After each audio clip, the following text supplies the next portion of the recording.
Hello, in today's video we are going to do the Cold War era. Let's begin with the chapter. Now, to give you an idea of the international relations, that is, the contemporary world politics. Now, international relations is an immensely popular social discipline. The world is a community, and in a community we will have to live together. We cannot live in isolation. We have to serve global interests and global needs. So, international relations means the relationship between nations is an important subject.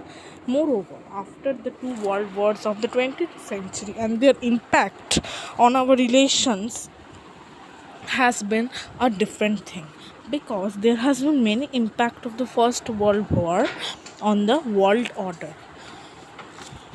There has been socialist revolutions and interwar wars, 1919 to 1939, outbreak of the second world war, that is, and there was an impact on the post-war or world order and a new world order.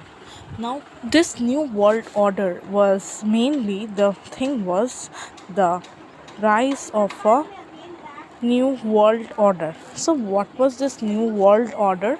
End of European domination in the world. We saw that only USA and USSR remained as superpowers, and they asserted their power in the international relations. All other states did not.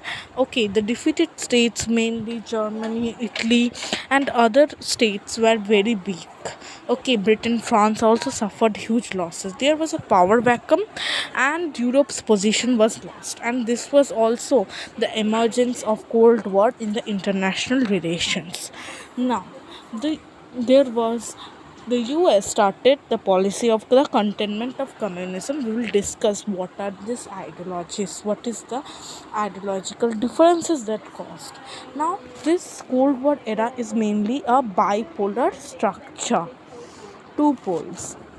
Now there was also decline of imperialism, colonialism, and in India and other power blocks like Yugoslavia, Egypt, Sri Lanka, Burma, and now Myanmar, they were leading the birth of the foreign policy of non-alignment and the policy that we will discuss in detail in the next videos. But still, to give you an idea, it was an attempt to keep the newly independent countries away from the harsh politics, that is the policy of non-alignment, to give and take independent decision. Independence, we have just now been getting that, but if we lose it again, then to these powers, to USA or Russia, so Soviet Union, so our independence has no meaning then. And birth of the United Nations, which was mainly the victim of US unipolarism. Although in the 21st century we have been a multipolar world, there has been a rise of many powers. Okay, now in order to start with the chapter, I want to give you the meaning of Cold War. Write it down or understand it. It is a state of intense unhealthy competition, both ideological and economical, that is armed conflict, which is not at all an armed conflict between the two states. It is avoiding, the two countries which are fighting, they are avoiding a direct military confrontation, but there is a propaganda war in operation, means each country is spreading its propaganda, its ideology. Now, according to Menon, you can write this down, it's very important. Cold War, as the world experienced, was a war between two ideologies. What were they? They were capitalism and communism. Western democracy, proletarian dictatorship. Proletarian means the working class. Two blocks, NATO and Warsaw Pact. Two states, USA and USSR, and two personalities too, that is John Foster Dulles and Stalin of USSR. Now, what were the main reasons of this emergence of Cold War?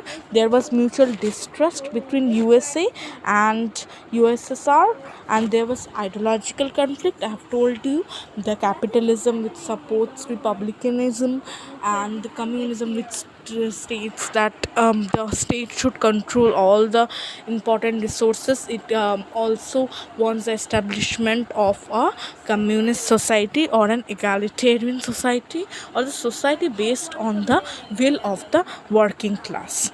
Now, there were several grievances of the West against East and several East grievances against the West. East here I mean the Soviet Union, West here I mean USA. Especially there were their allies were there, NATO allies, Warsaw Pact allies. And now let us begin. This is an overview that I want to give you. Now let us see the chapter. Now you can see here this picture. End of Cold War led to the rise of two centers of power. You can see the American soldiers during the battle of in Japan, and here it is in USSR in Richtag in Berlin. Okay. Now the overview I have given you, the name. Okay. Now you come here. This is the construction of the Cuban Missile Crisis. This is Cuba, and this is the hotspot, and this is USA. This is Cuba, where Russia has they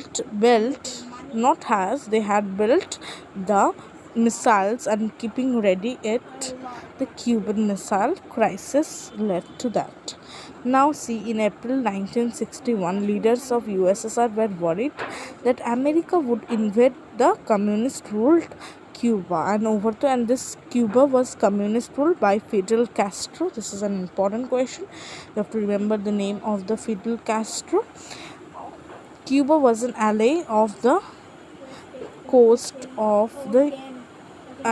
the Soviet Union, and Nikita Khrushchev was the leader of the Soviet Union. So he decided to play Cuba into a Russian base. Now nuclear missiles were placed, and this nearly doubled the number of bases, and this threatened the very existence of USSR. Now 3 weeks after Soviet Union has placed them, John F. Kennedy became aware of that, but he was reluctant to start a full-scale war, so he get Khrushchev to remove the missiles and nuclear weapons from Cuba. Now Kennedy ordered warships.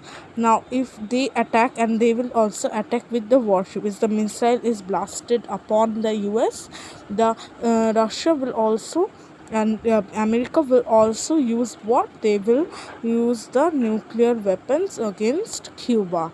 Now it is a serious problem that it can start again a world war. This is called a crisis, and this is the one of the reasons for the growing enmity between the US and the USSR. Now it was a great relief that the war did not take place, and this was prevented from being escalated into a hot war. This was not a matter of power and rivalries, it was a matter of military alliances. Now they were like, you see, you are an ally of USSR or USA, then you will get political, economic and all types of aid. Okay, and US represented liberal democracy, which means it advocated democracy, freedom of the people and capitalist society based on the state government, the state control will be less, and it will be laissez-faire economy. You have already read it, but then too I will make a video on another thing of this ideologies, don't worry. Now what is the Cold War? And it was a landmark, this case, And US, you see the US allies first here, Britain, France, okay, and Axis powers. Now I want to give you, this is not the thing, this is the about the war of Second World War. Now what happened in the Second World War? There were Axis powers and there were Allied powers. Now these two powers, they fought and the Allied powers defeated the Axis powers. Now all major powers were involved in the Second World War, including Southeast Asia, China, Burma, and India's Northeast. This was a devastating war. The end of the war was marked by the dropping of the two bombs, the deadly bombs of on Hiroshima and Nagasaki. The critics said that it was like necessary to drop these bombs to stop the USSR, or to stop the uh, Axis powers from acting, okay, now from destroying more. So US supporters was to that it will quickly stop this thing. You can see here in this picture the devastating area of Hiroshima and Nagasaki, little boy and fat man. These bombs were there. They were very destructive, and by the early 1950s, the US and the USSR were making thermonuclear weapons. In other words, these were more destructive than used, and this type of idea of building a bomb more dangerous and destructive than the Hiroshima and Nagasaki bombs. They were like the whole earth would get destroyed. They had such bombs, but they were rival powers, but they did not wanted to risk the war because there will be no political gains, because there will be only the destruction of the people. Now, even if now both of them had the nuclear weapons, thermonuclear weapons, but that was an unacceptable destruction, because if one side retaliates by supposedly USA and USSR retaliates by putting bombs, attacking by missiling this US, and USA will again react, they will react, then this will cause a war. And they were not alone, there were many allies of them. So this is called the logic of deterrence. Both sides had developed the thermonuclear powers, but they were not willing to do so because it will cause a great third world war, and one of them will perish. So both had this fear that of this massive destruction.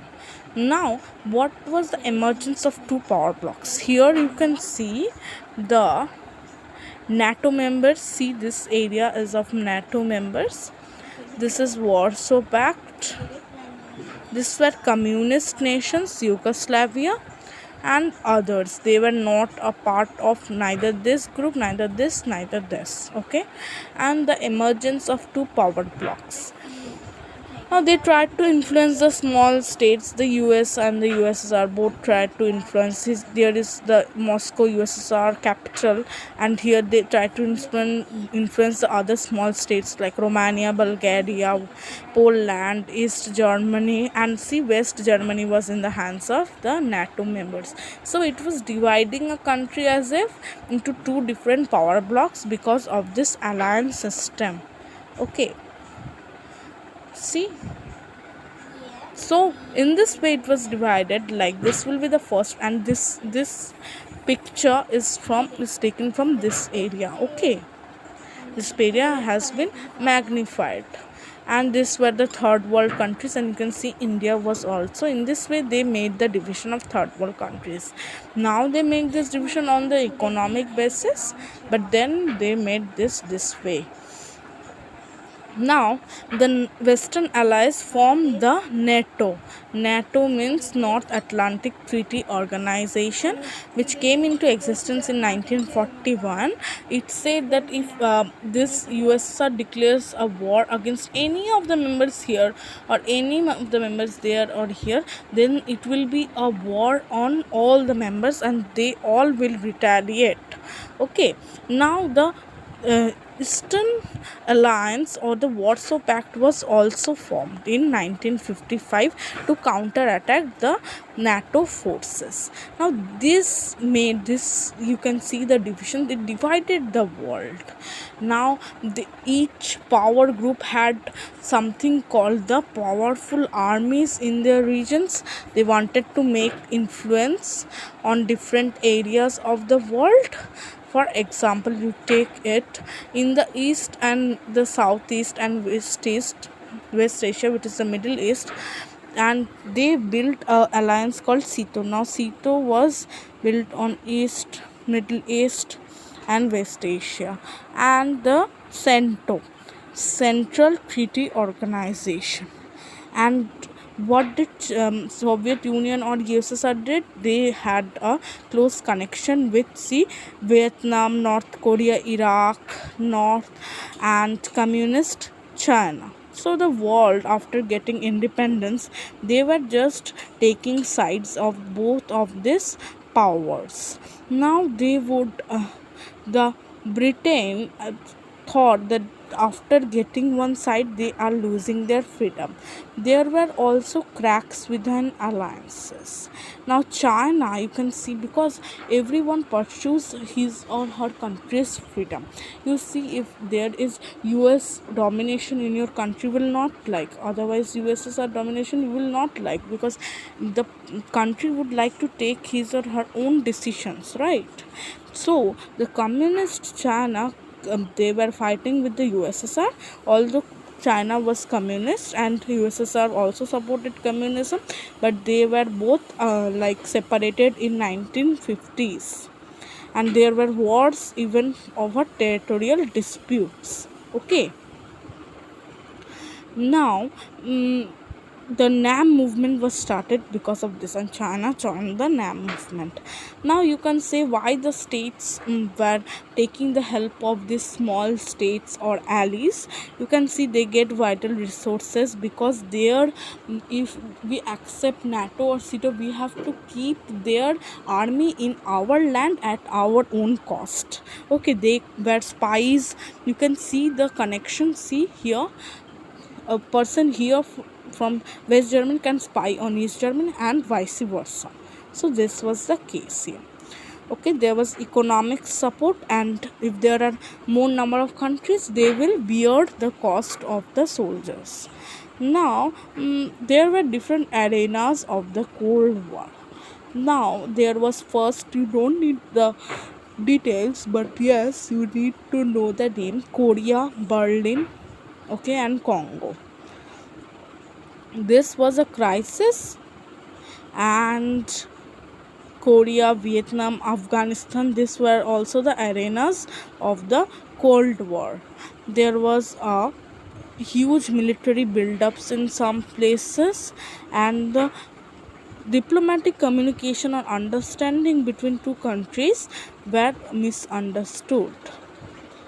Jawaharlal Nehru was the leader of NAM. As we know, he played an important role in mediating the two Koreas, North Korea and South Korea. In Congo crisis, the UN Secretary General also played an important play. And now in international politics, the arenas were increasing. In order to prevent wars, someone has to come into to negotiate. India too negotiated sometimes. Okay, now if there were these fears, you can see here, now if both the countries had so much power equipments with them, then if something happens, sometimes soldier by mistake they could just shoot someone, or the missile could be like into active, it could be activated. Okay, there was always this fear and tension. Now you can see the Cold War timeline. You can see in 1947, containment of communism, because they supported capitalism and not communism. Now the Marshall Plan was discriminatory in nature. It always gave to power and resources to the countries which were just out of the Second World War are newly independent countries, but then they were have to be in the NATO treaties. They have to sign the NATO treaties, and Berlin blockade was also there. Okay, and Korean War was also an arena of the Cold War. Vietnam War, we know. Okay, Baghdad Pact, also we know. US signed it with some of the countries in the Middle East, and because US wanted to exert her power on the Middle East too. Now construction of the Berlin Wall, we know, and now it was demolished. Now there was Soviet intervention. Now see, this intervention means taking away the independence.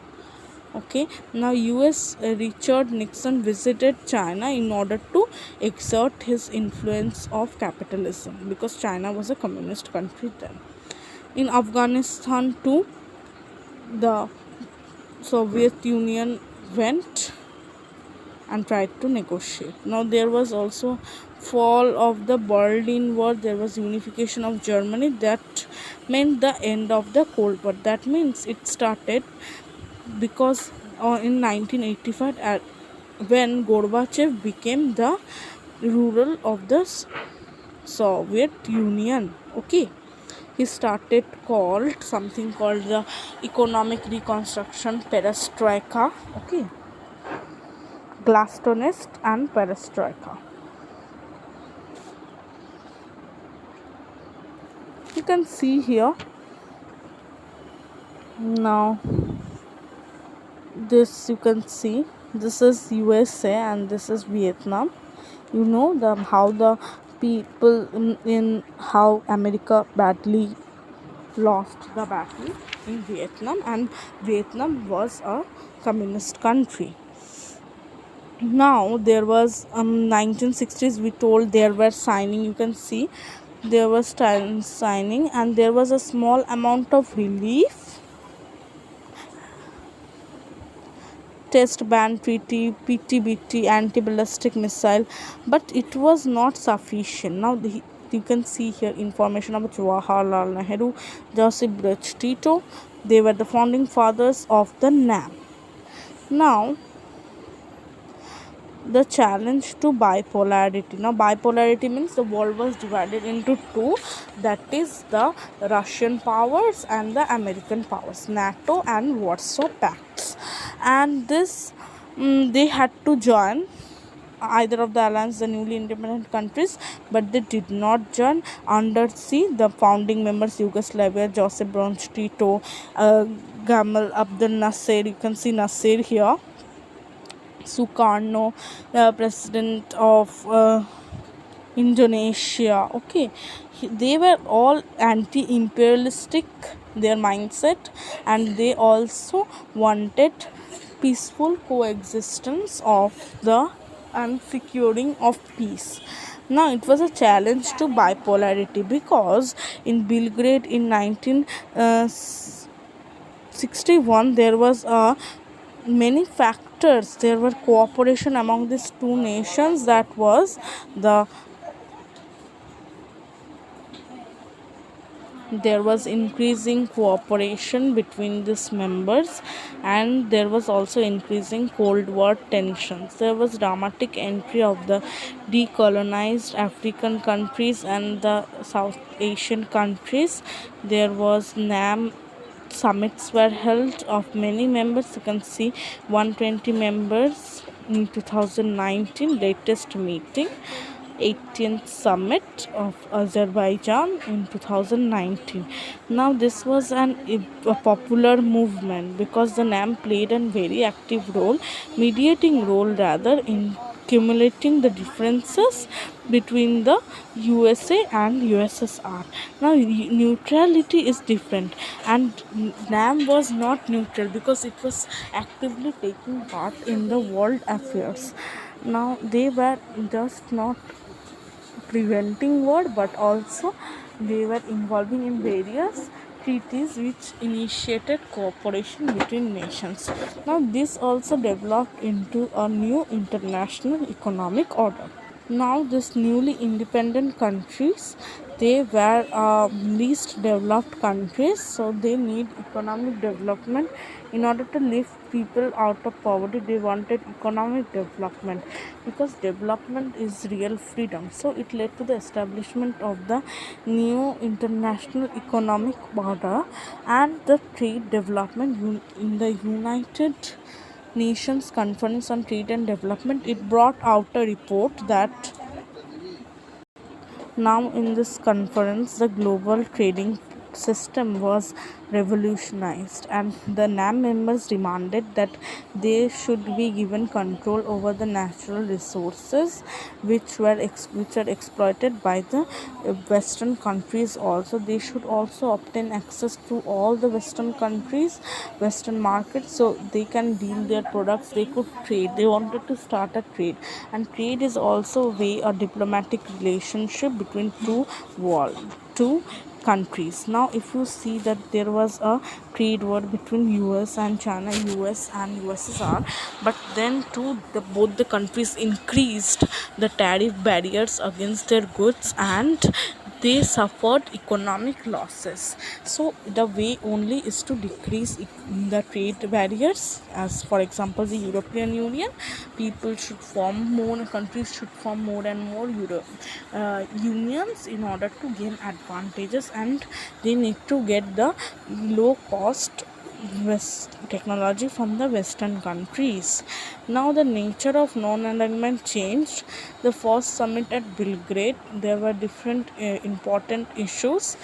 Now NAM became an economic pressure group because it wanted these four agendas to be fulfilled, their objectives. They maintained their position, they maintained unity in the face of opposition because other countries were not yielding to give them a position. Now come India and the Cold War.